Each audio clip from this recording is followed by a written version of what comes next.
আসসালামু আলাইকুম বন্ধুরা, তোমরা কেমন আছো? আশা করি ভালোই আছো। আমিও ভালো আছি। আজকে অসাধারণ একটা আমি রেসিপি নিয়ে আসলাম। কি বলবো, খুব সুন্দর, খুব টেস্টি একটা রেসিপি, একদম ঝামেলা ছাড়া, একদম সহজ উপায়ে বন্ধুরা, একদম নিরামিষ একটা রান্না। এত টেস্ট হয় এই রান্নাটা, না কি বলবো, একদম খুব সুন্দর, একদম ইজি একটা রেসিপি। তোমরা দেখতে থাকো আমি কীভাবে এই রেসিপিটা তৈরি করলাম। বন্ধুরা, এই দেখতে পারছো এখানে কচু, এটা কি কচু জানি না, কে কিনে বলে, আমরা বলি কাঠ কচু। এটা বাজার থেকে কিনতে পাওয়া যায় বন্ধুরা। আমাদের এখানে এটা কাঠ কচু। এই কচুটায় আমি রেসিপি করব, রান্না করব। কিভাবে এই কচুটা আমি রান্না করি ওটাই তোমাদের সাথে শেয়ার করলাম। এই দেখতে পারছো বন্ধুরা, এই যে কচুটা আমি এই যে ঠুম দিয়ে নিয়েছি। এই দেখো ভিতরে কিন্তু একদম সাদা অংশ, খুব সুন্দর। এই কচুটা ছিলে নিচ্ছি আমি, দেখতে পাচ্ছ কীভাবে ছিলে নিচ্ছি, ওইভাবে তোমরাও ছিলে নিবে।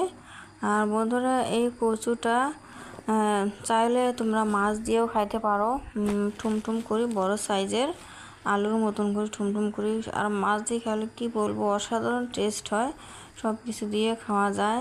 কিন্তু বন্ধুরা, এই কচুটা আরেকটা কথা, গলায় ধরে না বন্ধুরা। এই কচুটা কোনো একদম গলায় ধরে না। এই কচুটা রান্না করব, খুব এই ধরনের খাবারে খাওয়া লাগে, কোনো সার নাই, কোনো কিছু নাই, খুব সুন্দর একটা সবজি।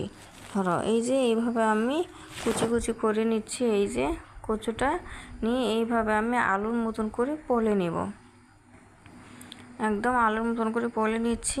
তোমরা দেখতে পাচ্ছ আমি কীভাবে পলে নিচ্ছি আলুর মতন করে। বন্ধুরা, যারা আমার চ্যানেলে নতুন আছো, প্লিজ সাবস্ক্রাইব করে আমার পাশে থেকো। আর বন্ধুরা, যারা সাবস্ক্রাইব করেছো তাদের জন্য অসংখ্য ধন্যবাদ। আর ভিডিওটা সবাই ফুল ওয়াচ করো বন্ধুরা, কেউ স্কিপ করে দেখো না, কেউ স্কিপ করো না, সবাই লাইক কমেন্ট করবে বন্ধুরা। এই দেখো আমি খুব সুন্দর করে কুচি করে নিয়েছি, দেখতে পাচ্ছো কতটা সুন্দর দেখা যাচ্ছে বন্ধুরা। একদম এমনি কাঁচাই খেয়ে নিই, দেখার মধ্যে একদম সাদা ফিটফিটে, কোনো কিচ্ছু দাগ নাই, একদম সাদা। কচুটা যে এত টেস্ট লাগে না বন্ধুরা, এই রান্নাটা খুব সুন্দর, সব কিছু দিয়ে বানিয়ে নেওয়া যায় বন্ধুরা। তোমরা চাইলে ভাজি করতে পারো, মাছ দিয়ে রান্না করতে পারো, তোমাদের ইচ্ছা।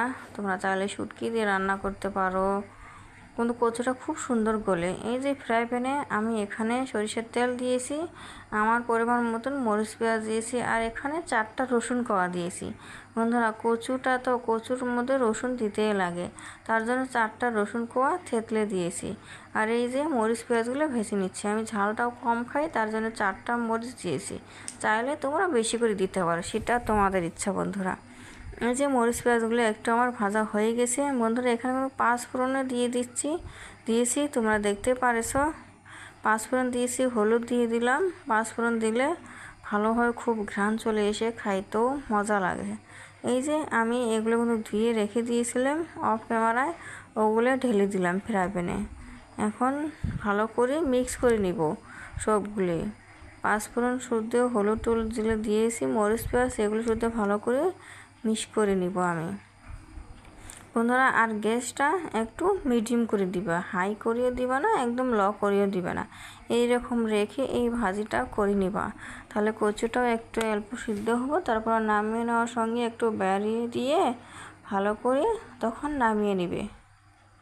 এই দেখতে পাচ্ছ আমি এখানে লবণ দিয়ে দিলাম, লবণ দিয়ে ফির নেড়ে চেড়ে নিচ্ছি ভালো করে বন্ধুরা। এই রেসিপিটা একদম ইজি, খাইতেও মজা লাগে, খুব সুন্দর একটা রেসিপি। এই যে আমি দেখতে পাচ্ছি, আমি ঢাকনাটা খুলে দেখলাম, দেখো কতগুলো আসে আর কীরকম মিলিয়ে কতটুকু হয়েছে। যখন আমি ফার্স্টে দিয়ে দিলাম তখন এক ফ্রাই প্যান আসছিল, আর এখন ফ্রাই প্যানের মধ্যে আদা হয়ে গেছে, এখন আরও আদা হয়ে যাবে বন্ধুরা। 4 ভাগের 3 ভাগ থাকে না, 1 ভাগ রয়ে যায়। এখন এইরকম মিলিয়ে যায় কচুটা, খুব সুন্দর কিন্তু মিলিয়ে যায়। এই দেখো খুব সুন্দর মিলিয়ে যায়, ওই রকম টেস্টও হয়। এই কচুটা যেটাই দিয়ে রান্না করো ওটাই দিয়ে অসাধারণ হয় বন্ধুরা। আর যারা আমার ভিডিওটা এখনও পর্যন্ত দেখে আসো, প্লিজ একটা লাইক করে দিও, তোমাদের যদি মনে না থাকে। এই দেখতে পারছো, এই দেখে আমার ভাজিটা কিন্তু হয়ে গেছে বন্ধুরা, আমি নামিয়ে নিব। এই দেখতে পারছো কত সুন্দর হয়ে গেছে, আমি বলেছি না 4 ভাগের 3 ভাগ থাকবে না, 1 ভাগ থাকবে। মিলিয়ে গেছে, একদম একটু হয়ে গেছে, কত সুন্দর হয়ে গেছে।